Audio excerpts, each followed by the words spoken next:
Dear finance professionals and students, welcome to podcast of Fca Deepak Rao, a practicing chartered accountant. Daily news and updates for 19th April 2024.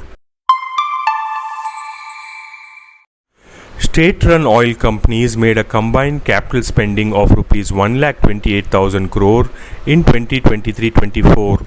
A fifth more than the capex target they had set at the beginning of the year and 12% more than the amount they spent the previous year.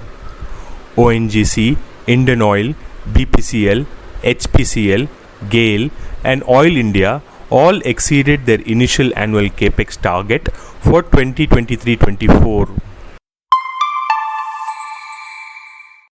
The demand for manpower to sell credit cards and loans in India is increasing. Despite the Reserve Bank of India stricture on unsecured loans and the growth momentum in personal loans tapering off in February.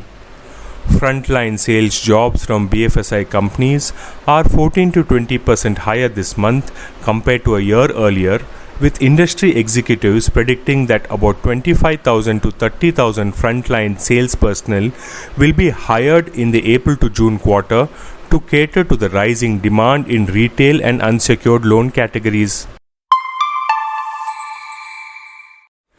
The Centre is working on digitization of land records as one of the priority reforms for the incoming administration.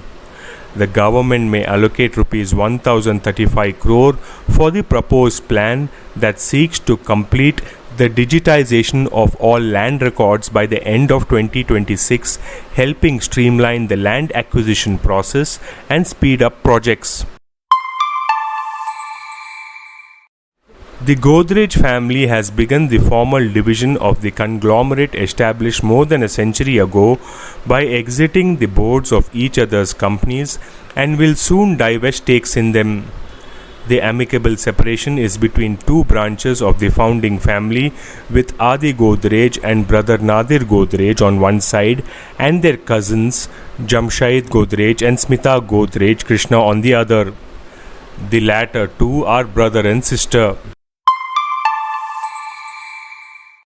Micron Technology, a global leader in memory and storage, is considering supplying made-in-India chips from its Gujarat plant to one of its key global clients, Apple, whose vendors assemble iPhones in the country.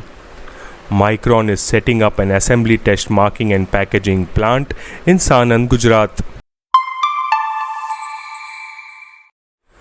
India's pharmaceuticals exports seem to be bucking the trend.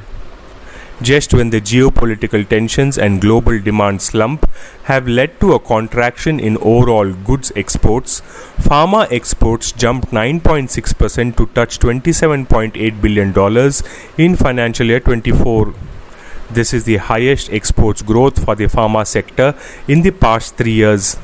Experts said that key categories such as generic formulations and API categories witness robust growth from critical markets such as US, Europe and Africa.